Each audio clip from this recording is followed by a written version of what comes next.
Bismillahirrahmanirrahim. Assalamualaikum warahmatullahi wabarakatuh. Rabbi shrah li sadri wa yassir li amri wahlul 'uqdatam min lisani yafqahu qawli. Di video kali ini Pak Adin akan jelaskan tentang materi pembagian suku banyak. Untuk yang ini hanya konsepnya aja ya. Jadi nanti untuk rincinya ada di video lain. Jadi di pembagian suku banyak nanti Pak Adin akan ngajarin 3 cara ya. Mana sih?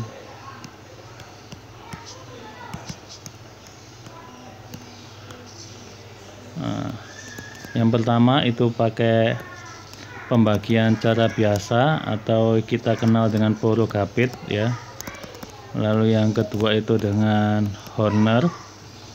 Ada lanjutannya nanti adalah Horner Kino ya. Lalu yang ketiga itu adalah dengan teorema sisa atau nanti akan ada juga kesamaan ya, persamaannya disamain. Nah, yang khusus yang di sini hanya konsep. Jadi kita tahu pembagian suku banyak itu atau kita sebut dengan polinomial ya. Nantinya kita akan sebut dengan PX. Lalu ada juga itu pembagi nanti kita sebut dengan QX. Lalu ada hasil bagi kita sebut dengan HX. Lalu sisa baginya kita sebut dengan SX. Nah, konsepnya seperti ini. Jadi misal Pak Adin punya angka 7 ya. Angka 7 itu kalau kita bagi angka 7 kalau kita bagi 2 itu kan bisa saya tulis menjadi 3 sisa 1 begitu ya. Nah, ini kalau tulisannya saya rapikan bisa juga kita tulis dengan bentuk seperti ini. 7 itu sama dengan 2 kali 3 tambah 1 begitu enggak? Nah, di sini ini 7 itu adalah polinomialnya, yang 2 itu pembaginya, yang 3 itu hasil baginya, dan 1 itu adalah sisa. Nah, jadi polinomial itu bisa kita bentuk menjadi persamaan seperti ini. PX itu sama dengan QX dikali HX ditambah SX. Bedanya karena ini adalah polinomial, jadi suku berderajatnya tinggi ya. Jadi ada aturan tertentu yang harus diikuti.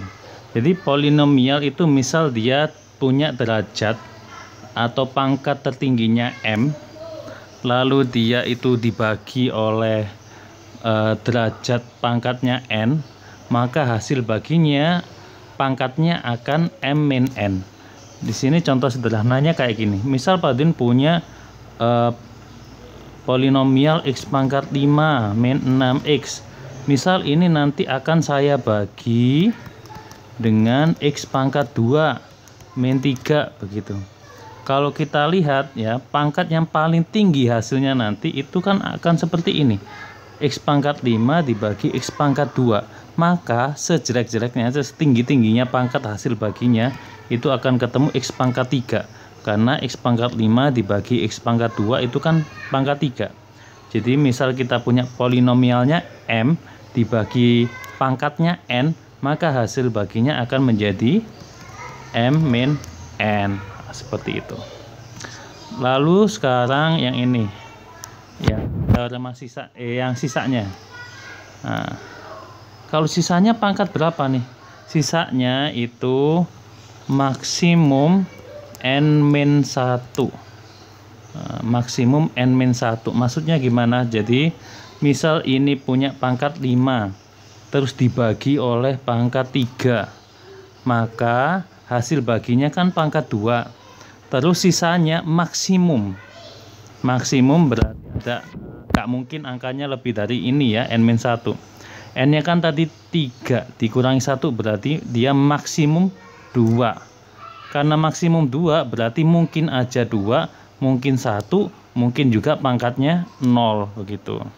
Nah, kenapa kok dia dikurangi 1 sisanya? Karena misal dia sisanya itu tetap n ya, tetap n, nilainya tetap n, berarti ini kalian belum selesai membaginya karena masih ada pangkat n, kan masih bisa dibagi n.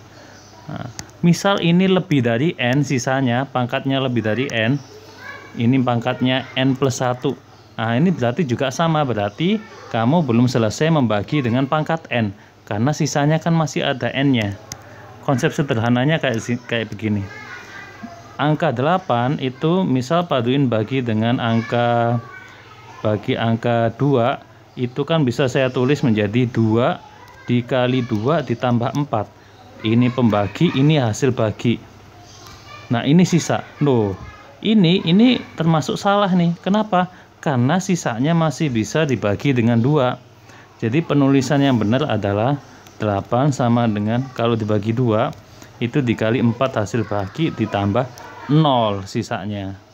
Ya, begitu ya. Jadi kenapa pangkatnya sisa itu pasti lebih kecil daripada pembagi. Nah, untuk video kali ini saya harap konsepnya bisa dipahami. Semoga ilmunya bermanfaat buat kalian. Assalamualaikum warahmatullahi wabarakatuh.